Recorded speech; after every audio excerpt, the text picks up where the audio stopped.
the moment of reckoning came a week later. Ethan and I were alone in the house, and I decided I couldn't let the silence between us stretch any longer. I knocked on his bedroom door, and when he didn't answer, I opened it cautiously. He was sitting on his bed, staring at the floor. "Ethan," I began, my voice barely above a whisper. "Can we talk?" He looked up at me, his eyes filled with a sadness that took my breath away. "Why were you there, Dad?" he asked, his voice cracking. "Who is she?" I sat down beside him, the weight of his questions pressing heavily on my chest. "Ethan, I made a mistake," I said, choosing my words carefully. "A big mistake, and I'm so sorry you had to see that." He didn't say anything, but his silence was filled with 1,000 unspoken questions. I continued, "What you saw, it's not something I'm proud of. I've hurt your mom, and I've hurt you, and I'm going to do everything I can to make it right." "How?" he asked, his voice barely audible.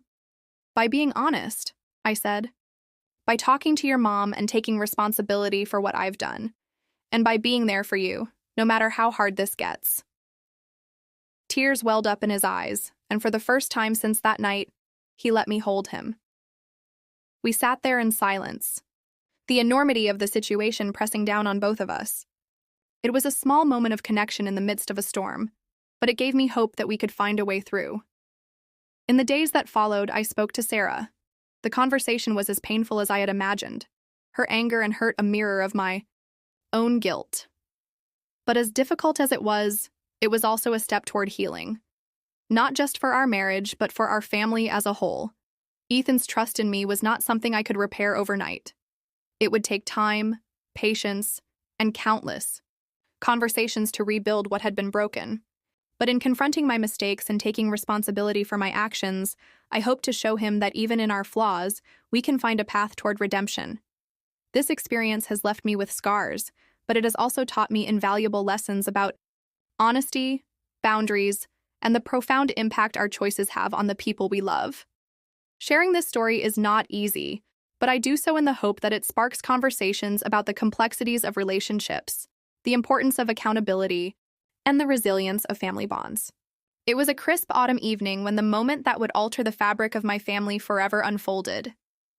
The day had begun unremarkably. Coffee brewed in the kitchen, my son Ethan hurriedly packing his school bag, and me glancing at the clock, wondering how the hours always slipped by so quickly. It was the rhythm of our life, predictable in its chaos and comforting in its familiarity. Yet beneath the surface of that normalcy, cracks had already begun to form.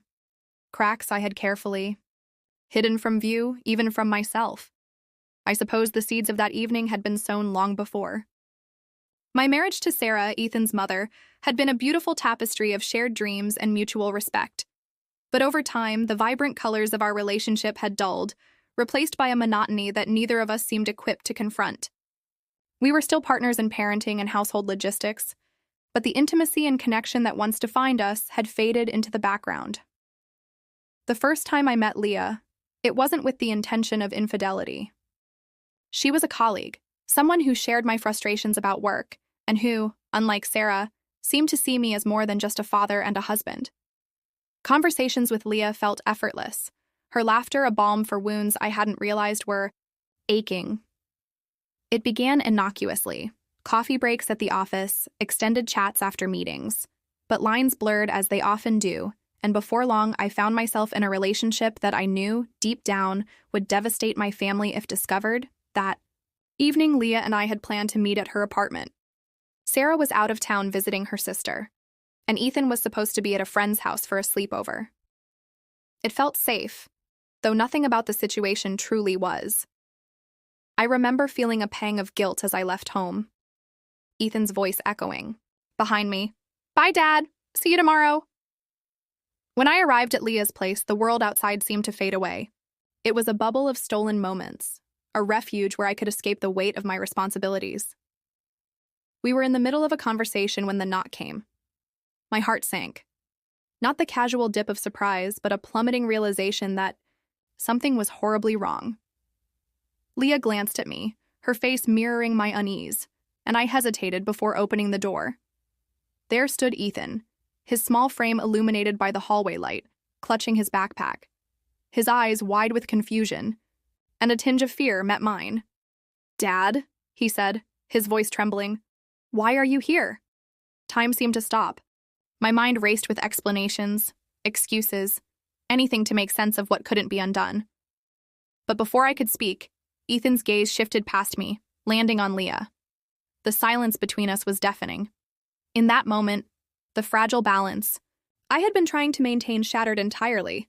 "Ethan, what are you doing here?" I finally managed, my voice steadier than I felt. "I forgot my math book at home," he said, his words rushed. "I tried calling, but you didn't answer. Mom's not home, so I thought I'd come find you." The innocence of his explanation cut through me like a knife. He wasn't here to catch me in a lie or uncover a secret.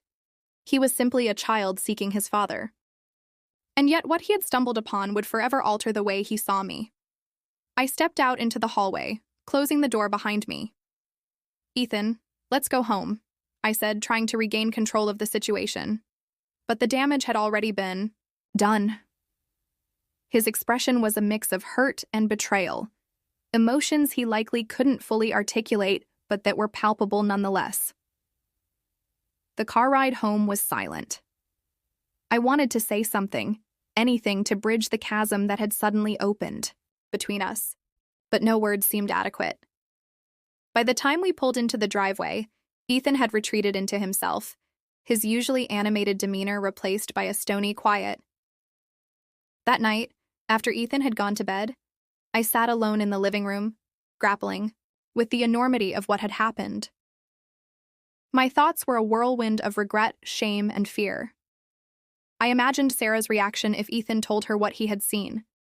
I pictured the conversations I would have to have, the trust I would have to rebuild. But most of all, I thought about Ethan, about the weight of the moment he had witnessed and how it would shape his understanding of me, of relationships, of trust. Over the next few days, the tension in the house was palpable. Ethan avoided me, his usually warm "good morning" replaced by curt nods. When Sarah returned, she noticed the change immediately. "Is everything okay?" she asked, her brow furrowed with concern. I wanted to tell her the truth, to come clean and face the consequences of my actions. But fear held me back. Instead, I mumbled something about Ethan having a rough week at school and left it at that.